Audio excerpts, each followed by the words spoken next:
तो रेनू, तुमने पूछा था what is the difference between arrive, reach and इसके लिए एक और वर्ड यूज होता है गेट टू। आजकल हम जो यूज करते हैं वो क्या करते हैं, गेट टू। ठीक है, फॉर्मल फॉर्मल वे में अगर बात की जाए तो अराइव और रीच यूज होता है, but nowadays everyone is using get to, right? So what is the meaning of these three words? इन तीनों words का meaning होता है पहुंचना।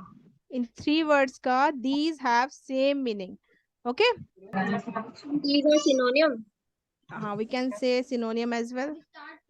synonym भी बोल सकते हैं, बोल सकते हैं। ठीक है, these are interchangeable, यानी कि एक की जगह दूसरा भी आजकल यूज कर लेते हैं।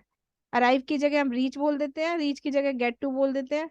बट आपको पता होना चाहिए कि किस कॉन्टेक्स्ट में ये करेक्टली किस कहाँ पर यूज किया जाएगा। ठीक है, so arrive, reach and get to, these have same meaning, these have same meaning. ठीक है, क्या मीनिंग है इनका, पहुंचना।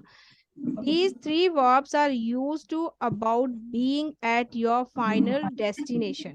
ये तीनों वर्ड किस लिए यूज किए जाते हैं, जब आप अपनी फाइनल डेस्टिनेशन पे होते हो। अपने फाइनल जो आपकी डेस्टिनेशन है, जहां पर आपको पहुंचना है, आप वहां पर पहुंच जाते हो, तब हम ये तीनों वर्ड्स यूज करते हैं। बट ये अलग अलग कॉन्टेक्स्ट में यूज होते हैं। ठीक है, ये आपको देखना है कि कहाँ पर कौन सा वर्ड यूज होता है और किसके साथ कौन सी प्रेपोजिशन लगती है। चलिए देखते हैं। The difference is the sentence structure. इन तीनों को जब हम यूज करते हैं ना, तो अलग अलग इनका स्ट्रक्चर होता है। ठीक है, अराइव के साथ अलग प्रेपोजिशन लगेगी, रीच के साथ कोई प्रेपोजिशन नहीं आती, और गेट के साथ टू आता है। देखो, all three use different preposition. You arrive, arrive के साथ हम इन या फिर एट यूज करते हैं एक स्पेसिफिक डेस्टिनेशन के लिए, एक स्पेसिफिक प्लेस के लिए, जैसे कि एयरपोर्ट, स्कूल, हॉस्पिटल। एक पर्टिकुलर डेस्टिनेशन के लिए हम इन और एट यूज करते हैं अराइव के साथ। ठीक है, अराइव के साथ इन और एट के अलावा कोई और प्रेपोजिशन नहीं यूज कर सकते। Got it? You reach a specific destination, you reach a specific destination, yes. और रीच के साथ, रीच के साथ सीधा डेस्टिनेशन यूज होगी, कोई भी प्रेपोजिशन यूज नहीं होगी। आगे एग्जाम्पल से समझ में आएगा आपको। You get to a specific destination, हाँ जी, गेट के साथ हम हमेशा टू यूज करते हैं। बट ये तीनों वर्ड्स किस लिए यूज होते हैं, पहुंचने के लिए। ठीक है, कहीं पर हम पहुंच रहे हैं, लेकिन ये रूल्स है कि अराइव के साथ इन और एट ही लगता है, रीच के साथ कोई प्रेपोजिशन नहीं आएगी, गेट के साथ टू आएगा। इतना समझ में आया? मेरी आवाज नहीं आ रही क्या किसी को? Yes, ma'am. Yes ma'am. अब देखो, अराइव के साथ एट लगा हुआ है, एक स्पेसिफिक लोकेशन, यानी कि आई arrived at the school early. यहाँ पर देखो स्पेसिफिक लोकेशन कौन सी है, स्कूल, स्कूल। ठीक है, मैंने पर्टिकुलर लोकेशन के बारे में बोला तो वहां पर अराइव लगाएंगे। आई arrived at the school early, मैं स्कूल जल्दी क्या हुआ, पहुंचा। ठीक है, अराइव्ड सेकंड फॉर्म है। अब देखो, अराइव इन कहाँ पर आता है, कंट्री और सिटी के लिए, यानी कि बिग प्लेस के लिए, जहां पर हम बड़ी जगह की बात करते हैं, वहां पर अराइव इन लगाएंगे। She arrived in India last night, वो लास्ट नाइट इंडिया आई। अब यहाँ पर इंडिया क्या है, कंट्री है, बड़ा प्लेस है, तो वहां पर अराइव इन लगेगा। ठीक है, अब देखो, अराइव प्लस होम, यहाँ पर कोई भी प्रपोजिशन नहीं है। होम के साथ हमेशा ध्यान रखिए कि होम के साथ कोई प्रेपोजिशन नहीं आती। जैसे हम बोलते हैं ना, मैं बोलती हूँ गो के साथ टू आएगा, लेकिन अगर हमें घर के बारे में बोलना है तो हम ऐसे बोलेंगे आई गो होम, टू नहीं लगाएंगे, आई गो होम। होम एक ऐसा नाउन है जिसके साथ कोई प्रेपोजिशन नहीं आती है। ठीक है, only home. We arrived home 5 minutes ago. जैसे मैंने आपको बोला, अराइव के साथ ऑलवेज इन और एट आता है, लेकिन यहाँ पर हमने कोई भी प्रेपोजिशन नहीं लगाई है। क्यों नहीं लगाई, क्योंकि होम के साथ कोई प्रेपोजिशन नहीं आती। ठीक है, we arrived home, direct arrived के बाद आ गया आपका noun. We arrived home 5 minutes ago, हम 5 मिनट पहले घर पहुंचे। अब देखो, अब यहाँ पर क्या है, we arrive to the airport, ये रॉन्ग है। बताओ रॉन्ग क्यों है, टेल मी। क्योंकि arrive के साथ at और in होता है। मैम What is यहाँ पे टू नहीं आएगा, इन या ऑन आएगा।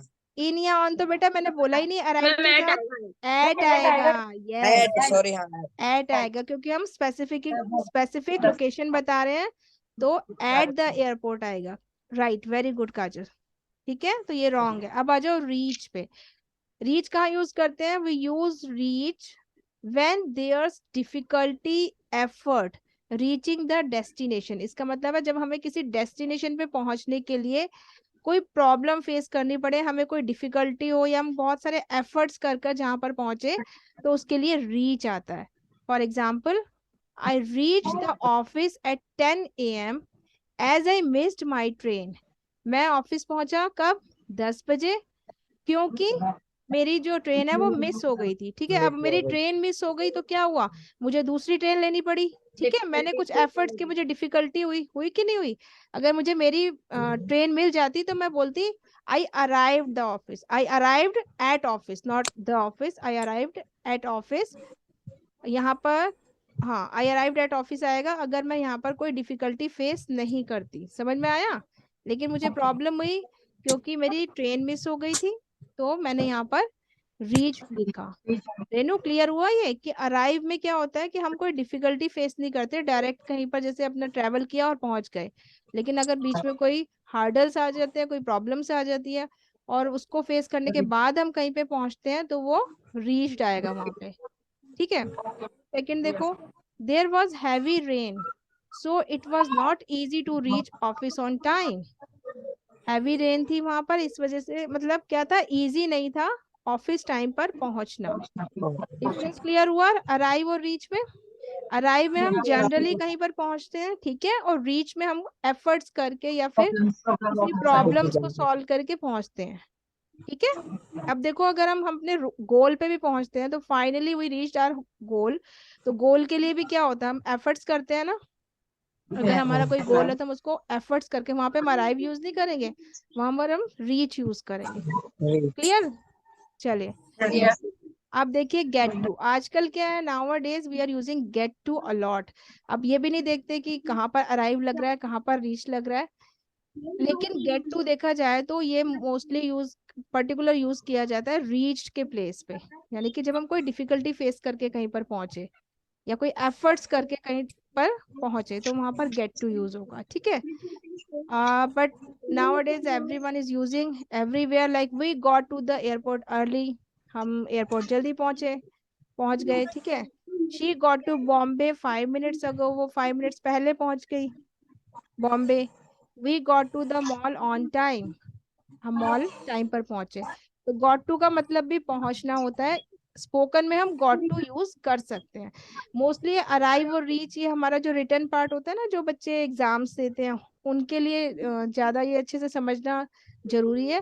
अदरवाइज स्पोकन में we can use get to. Get to मतलब पहुंचते हैं, गॉट टू मतलब पहुंचे। ठीक है, अब अंजू कल तुम यहाँ पर आई थी तो कैसे बोलोगी? कितने बजे पहुंची, बोल के बताओ। क्योंकि प्रॉब्लम फेस हुई थी मेरे साथ में। प्रॉब्लम फेस हुई थी तो आप रीच लगाओगे, और रीच के प्लेस पे तो हम गेट यूज कर ही सकते हैं।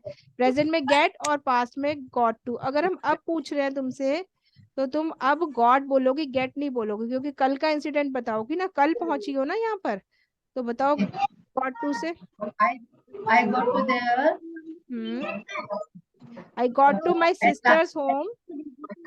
I got to my sister home at last night.